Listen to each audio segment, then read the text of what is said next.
Greetings, ghouls, and welcome to another dive into horror television.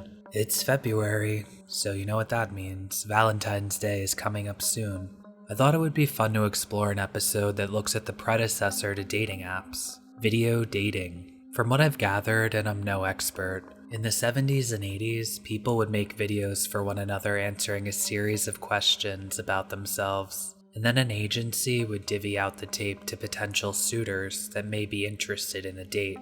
Does anyone have any experience with video dating? If you're comfortable, please share in the comments. I'd love to hear about it. Well, tonight's episode, Video Date, from one of my favorite horror shows, The Hitchhiker, is sure to please even the spookiest of you. So let's get right into it. And if you don't mind, please like this video and subscribe if you'd like more horror television reviews in your life.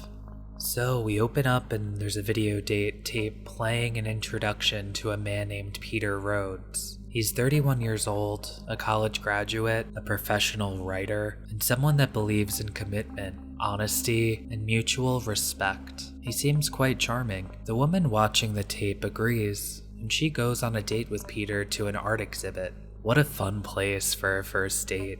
And they look like they're having a great time. They catch the eye of a blonde woman who appears to be invested in the couple. She's eyeballing them from across the room. That evening, Peter and his date get down with it.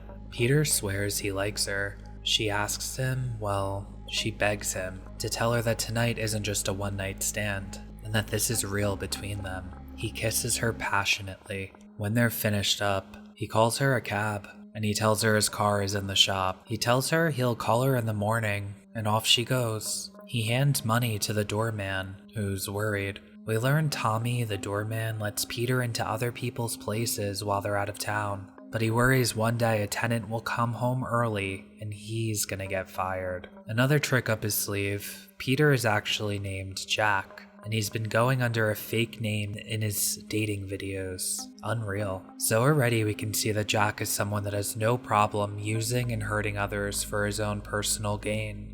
Jack is back to work the following day, and his coworkers know about his weird weekend antics where he pretends to be other people to get with women.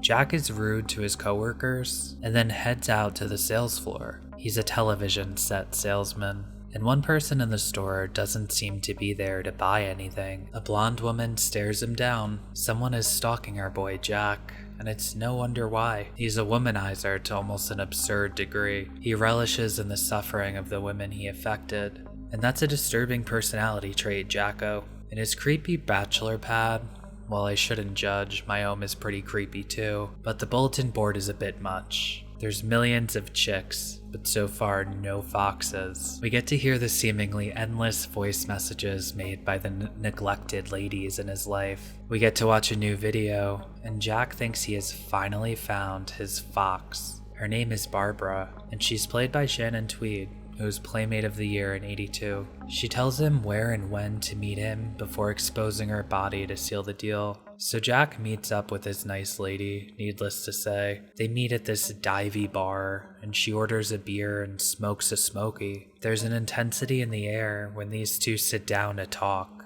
It's pungent. They have an undeniable chemistry, and they hit it off good. She beats him good in an arcade game. Does anyone recognize this one? Let us know down below. Before long, they kiss and Jack tries to get her out of here to go to Pound Town. She interjects. That's not going to happen tonight. She has a date with her mom, but she does invite him to a nice dinner tomorrow evening at her place, and she hands him her address. She also asks Jack to bring the tape with him, as she's feeling a bit embarrassed now about it. So we cut to that evening and Jack is en route to his dinner date with Barb. It's a sketchy and near abandoned part of town in a creepy old building. So he takes an elevator up, and at the top he's greeted by his date. Barbara is a wonderful guest. She has a wonderful home, and she spent nearly all day peeling potatoes for au gratin. She's got something fabulous to wear, so she goes to get dressed. Jack's curiosity gets the best of him, and he goes to peep at her from the hallway. She's putting on some serious lingerie,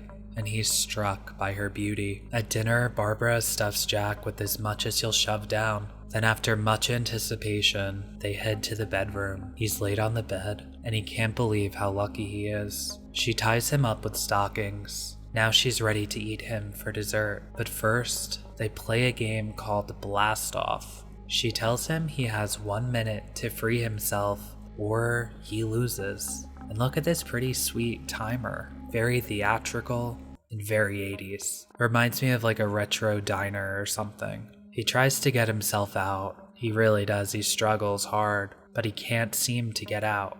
He tries to get her to untie him, and she has no interest in that either. She exits the room, and Jack lost.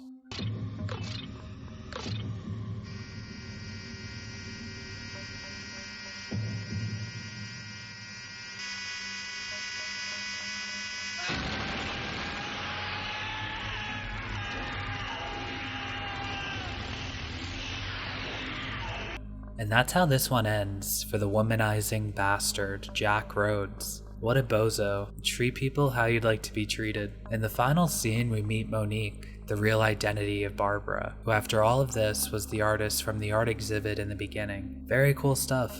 I'm gonna rate this one a 9 out of 10 for the series, The Hitchhiker. It's exceptional 80s television that's a blast to watch for a cheap thrill when there's nothing else going on. This show is a comfort watch for me, strangely enough. It's not the most innovative tale, and I think we've seen comparable stories before, such as Only Skin Deep from Tales from the Crypt, which I'd argue did this story, but better, I'd say. It's unfair to judge high-budget Tales from the Crypt to the smaller and quirky The Hitchhiker, though. That's why I'm a big fan of comparing and rating each episode against the rest of the series. And compared to many other episodes of The Hitchhiker, this one was a standout good time for sure. Call me crazy, but I loved both of the main characters in this one a lot. The actors were believable and kept me very immersed in the admittedly predictable storyline.